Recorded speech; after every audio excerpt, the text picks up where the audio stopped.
Hi, this is Josh, and welcome to my first video blog. For the last couple of months I've been writing about gardening from my perspective as a guy who was raised on a farm for about 18 years in southwest Wisconsin, and my perspective on what it looks like to garden in the city with those farming background, that farming experience.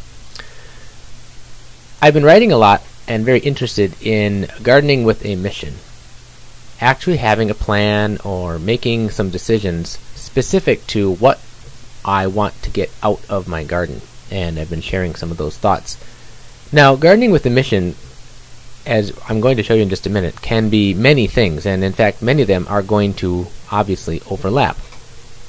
But I wanted to point out a couple of very specific ideas that I've got that you might want to adopt into your garden, perhaps a little bit too late here in July, but maybe next year. So a couple of days ago I had a class on making presentations, and I put together a short speech and have a couple of photographs to go along with it, and this is what I'm going to share with you today. The first thing is that you got to have a plan, and what I mean by this is you need to know where you're going to put your plants and how big your garden is, and actually figure out what's going to go where so that you can think about the future and the present. For the future, you want to think about where you're going to put your plants this year and where you're going to put your plants next year. Because garden rotation, even in a small plot, is very important. One of the good examples would be that tomato blight lives in the soil, and if you move your tomatoes around the garden, you can hopefully avoid the tomato blight from year to year. Another idea is that certain plants put nutrients into the ground and some take certain nutrients out, and as you rotate your plants around your plot, you can be sure that you are getting a nice balanced soil. Another mission is to garden with a tight space. So here's a picture of my 10 by 10 community garden plot. I have no option to go beyond that, because if I did, I would encroach on my neighbors or the path. And so I had to be thoughtful about what can I fit in a 10 by 10 plot. As I designed my plot, one of the things I had in mind was how to dedicate as much of the 10 by 10 or 100 square feet to dirt and as little as possible to paths. In fact, the keyhole design that I created, which was on the plan a couple slides earlier, I managed to figure out how to make my garden have only 13 square feet dedicated to garden path.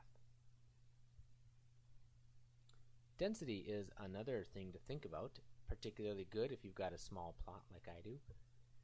On the left, you've got vertical gardening. So obviously beans and some things like cucumbers and peas will readily climb up a trellis. In fact, I have one trellis this year with just a couple of bean plants. I thought of this a little late in the season. Next year, I'm hoping to put up a couple of trellises and see what all I can get to climb in amongst the rest of my garden. On the right is garlic. And one thing I like about garlic is it's a very high value and very dense product that you can put into your garden. They only have to be planted about 4 inches apart. You can get a whole lot of garlic in a small space. So it's a really nice thing that you can densify, as it were. A lot of people are thinking about organic gardening. The idea is that these are all products that are ideal for organic gardening, including the product in the middle, in the little jug, that's an organic fertilizer. Timing is something I recently learned about as being important. I've always thought, get my plants into the ground as quick as possible, do as much as I can to get them to grow fast. And some people put in little hoop houses or cold frames to really get a head start. Well, this is Lawrence University's sustainable garden, and they grow food to sell to the university food service. Because there aren't students at Lawrence until around the 1st of September, their tomato and basil plants are relatively much smaller than your average Wisconsin gardener, and that's because they don't want produce to come in until early September. So here's a garden where timing is really important, and you may have some timing issues of your own.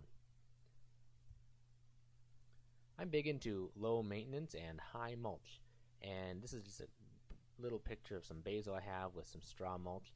In my community garden I have even thicker mulch, hay mulch from a local farmer, Marsh Hay.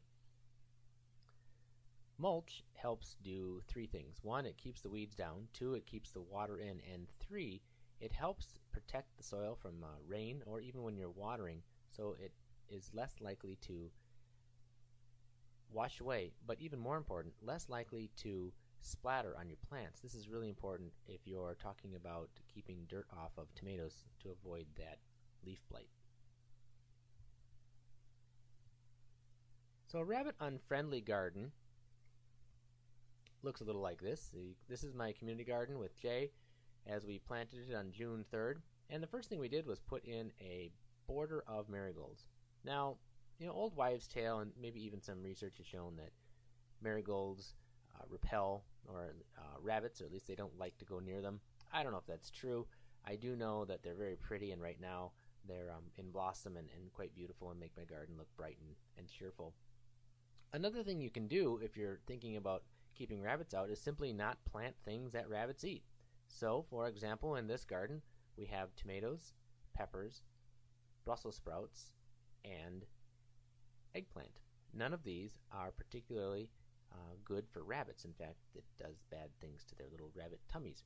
And so, in this garden, it's naturally rabbit unfriendly because of what I planted. This made it possible not to have a fence around the garden, which I think looks nicer and was frankly less work. Another idea of a garden with a mission is only planting herbs.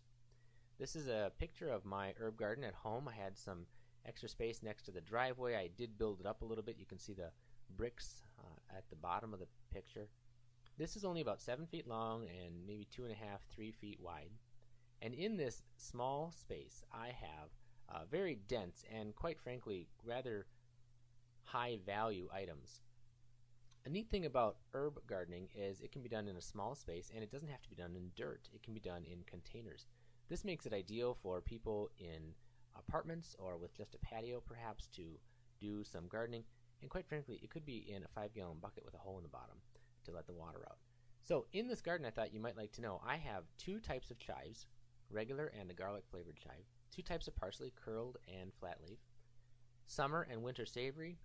I have anise hyssop, that's what's blooming, the purple over on the right, and cilantro, that's what's bolting down on the left. Also have some oregano and dill, and I have a mint plant, but it's in a bucket that just sits on the ledge because I have been burnt by mint before. Do not plant mint somewhere you don't want it to go everywhere. So this is a real neat way of having a high value things. You can, that basil and all of these fresh herbs are quite expensive in the grocery store. So there's 2 other gardening ideas that I have, kind of missions. I don't have particular pictures for them. One of them is to garden with harvest to harvest in mind. And I've got a friend up at Troy Gardens who is working on making sure that her garden is going to produce enough potatoes, onions, and garlic for her and her husband to eat from harvest to harvest. So she obviously has enough space in her basement to store them, and she has enough space in her garden to grow it. But I like the idea of thinking about what could somebody harvest or plant and harvest that wouldn't require buying anything from a grocery store. The other idea is something that we're working on in our community garden at American Family, which is to produce some food for a food pantry. Now we've got a guy who is fortunate. He's on the board of the food pantry over in the Vilas Park neighborhood, and he has offered to bring food to the food pantry on Wednesday nights when they collect food. One of the things that we're thinking about, however, is what do they want? And so we're going to have to be thoughtful about bringing them the food that they want, especially considering spoilage and storage, etc.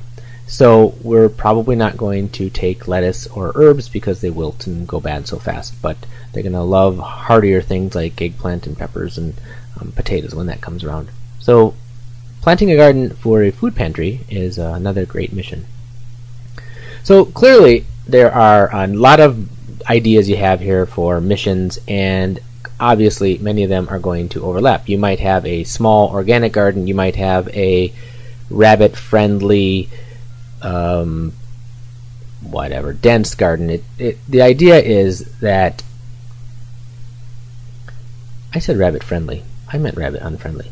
Anyway, there are many different kinds of missions, and clearly they're going to overlap. But I think the main point here is a little bit of planning and a little bit of forethought. It's going to help you have a more rewarding and far more successful garden.